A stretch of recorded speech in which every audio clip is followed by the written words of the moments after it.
Hey, welcome to the Neka Said podcast. And if you're new here, I'm Neka Williams, a planner girl, mom to an 8-year-old husband, and a die-hard Atlanta Falcons fan. At the end of 2016, I was happily fired from Amazon, which jumped off this online journey. After signing 2 clients within 10 days and booking out my services as a virtual assistant, I was thrown as the Facebook queen and Coach Neka was born. All that to say, I'm a virtual assistant and a VA coach helping women realize they don't have to choose between work and their family. You can have both. And if you're looking for financial freedom while also having family focus, this is the podcast for you. You'll learn how to grow a business that fits into your personal life and not the other way around. Hey y'all, welcome back to another episode of the Neka Said podcast. And today I want to jump into a topic that is a must for any stage of your business. This is something that every business owner struggles with at different points on their business journey. But it's also the dividing factor of who makes it and who doesn't, who has quick success and who never starts at all. After years of being in business and working with dozens of business owners, once you understand this, you become literally unstoppable. This episode is especially for those of you who struggle with self-doubt and imposter syndrome. Today, we're going to break it down and help you overcome those thoughts so you can show up confidently in your business.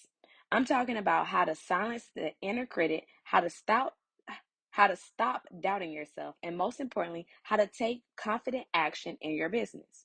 If you've ever wondered if you're good enough or if you can really make it, this episode is for you. So, what exactly is imposter syndrome? I know these words are thrown around in the online business world, but some people don't even realize they are suffering from it to even begin to deal with it. Imagine dealing with this basically your whole life, so you're operating on autopilot in a detrimental way despite having so many desires, goals, and dreams. How do you wake up, shake out of this cloud, and make the massive impact that you are so passionate about?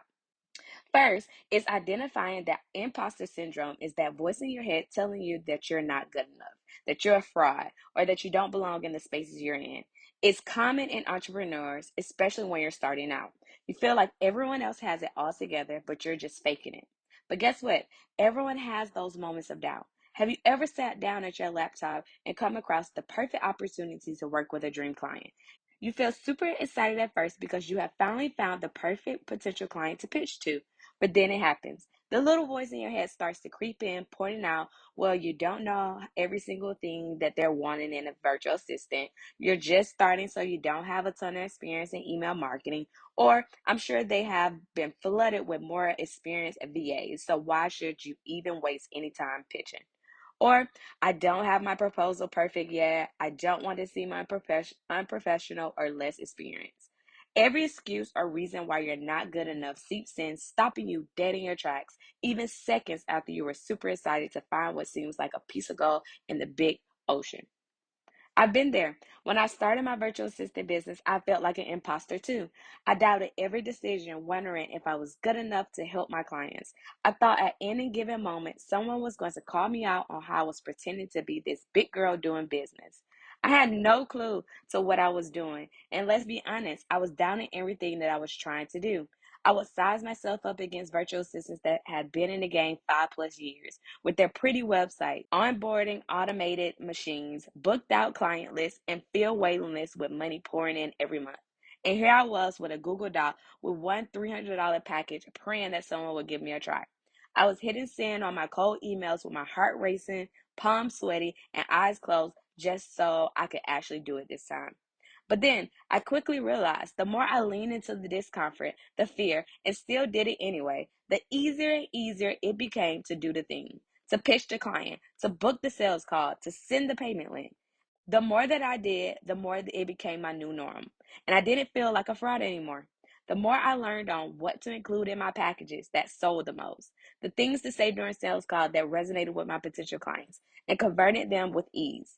No longer an imposter, but an expert. You know the saying, new level, new devil. After I booked myself out at that rate and knew it was time to stress myself once again, raise my rates to begin selling high ticket clients, my long lost friend was at my doorstep once again, saying, sure, you were able to reach that level, sell at that rate, but I wasn't ready to up the ante. I still had so much to fear, So much to put into place before I could even think about selling 1K plus packages. Fear asked me, do you really think you can sell 3K packages without a website? When I tell you, imposter syndrome will pull every trick she has out of her bag of fears. Once again, I pulled out my old tried and true tactics to push past her invisible gate.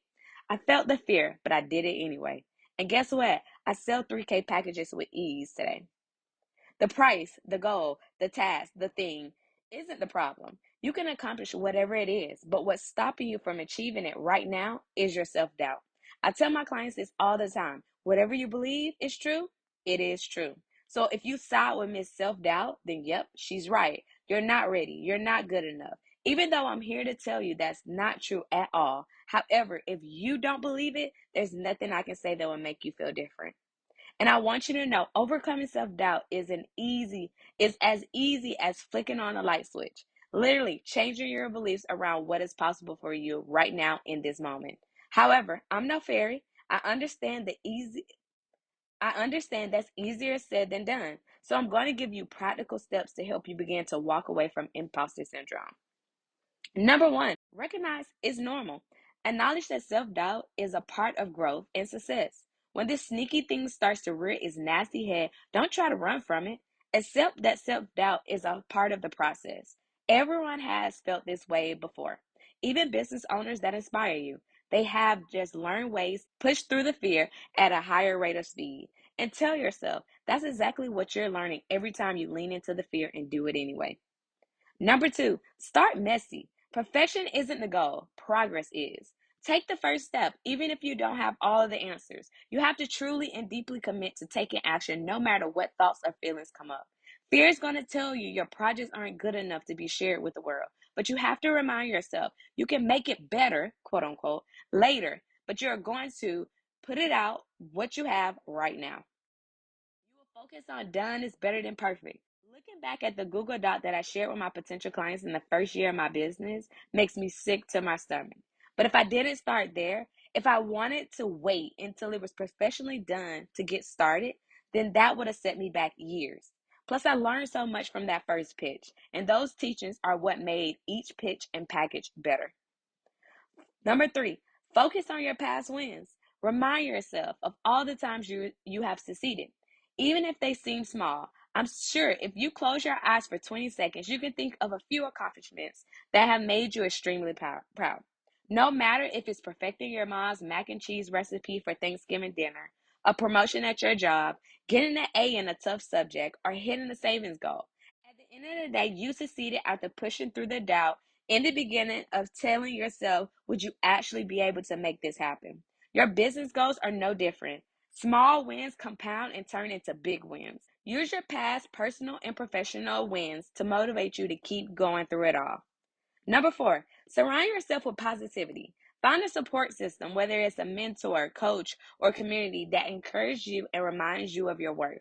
If you have a family member that can do this for you, you're super blessed. But even if you don't, the internet can help you create the support system that you need. I found my business bestie inside of a Facebook group over 5 years ago. Your people are out there and you need them to bounce ideas off of, share success stories, and work through challenges. Find memberships, group coaching programs, or a business coach to help you push through fear and elevate you in half the time.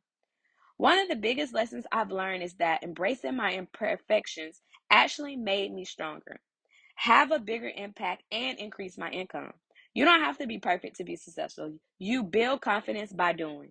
Every time you take action, no matter how small, you reinforce the belief that you can do it. Break big tasks into smaller, manageable steps. You don't have to do everything at once. My coaching clients always come to me with these massive to-do lists for what needs to happen before they can start pitching. However, most times the list consists of a lot of things that are not necessarily needed to start marketing your business. So I help them break down what is absolutely necessary to pitch a potential client, like one package with a set price and a way for you to send it to that potential client. This can be done in a couple hours. We also set a deadline for these actions tasks so fear doesn't have you tweaking this package for months. We add this to your calendar as a non-negotiable CEO time. All other tasks are filled into your calendar after we take messy, scary action first. Number two, celebrate each win. Take time to acknowledge your progress, no matter how small. We don't take enough time celebrating the things we eventually do because we feel like it's not big enough. So let me ask you this. When you're speaking to a child that is holding up a piece of paper with scribble lines on it, do you act like they have made the next Picasso? I want you to do the same thing in your business, especially after you push through fear. Celebrate like your business depends on it because in actuality, it does. Number three, just keep showing up. Consistency over time builds momentum and confidence. Let me be real honest with you. Consistency is the only thing that separates a successful business from an idea. The business owners that are making the biggest impact and incomes are due to their consistency. They show up every day getting their message, services, and products out to the world. Consistency is what makes you the most money and bust through fear with ease. I started my business by taking imperfect action. I didn't have all the answers, but each step built my confidence. Now I'm where I am today because I didn't let self doubt stop me. It's easy to get caught up in the comparison game, especially with social media. But remember, everyone starts somewhere. Don't let self doubt stop you from reaching your full potential. One of my clients came to me struggling with imposter syndrome. She felt like she wasn't qualified enough to charge the prices she wanted. But after leaning into the fear instead of running like she always did and quoting her old rate, she took the scary leap, committed to her new high ticket price, quoted it on a sales call, which, side note, is the most scariest thing you can do for the first time. And she signed the client at her new rate. After seeing these results, she gained the confidence to raise her rates for the next two clients and double her income. The biggest hurdle is often just getting started. You don't have to have everything figured out. Just start where you are. Today, we talked about overcoming self doubt, silencing imposter syndrome, and how to take confident action in your business. Remember, it's a process, but every step forward counts. Thank you so much for listening to another episode of the Neka Said podcast. I hope this episode helped you feel more confident and ready to take on your next challenge. If this episode resonated with you, I'd love to hear your thoughts. DM me on Instagram at Coach Neka and share your biggest takeaway. Struggling with self-doubt? Don't hesitate to reach out. Let's work together to build confidence in your dream business. But until next time, keep working. Thank you so much for joining me today, and make sure you check back next week for another amazing episode with actionable tips to grow your online business. In the meantime, leave a review and let me know your thoughts on today's episode. And if you want to see what I'm up to, check out my Instagram page at Coach Neka. Come hang out with other women on the same journey in the private free Facebook group, the Virtual Assistant Club. And remember, every day you're one step closer to the dream life you want. Keep going, girlfriend.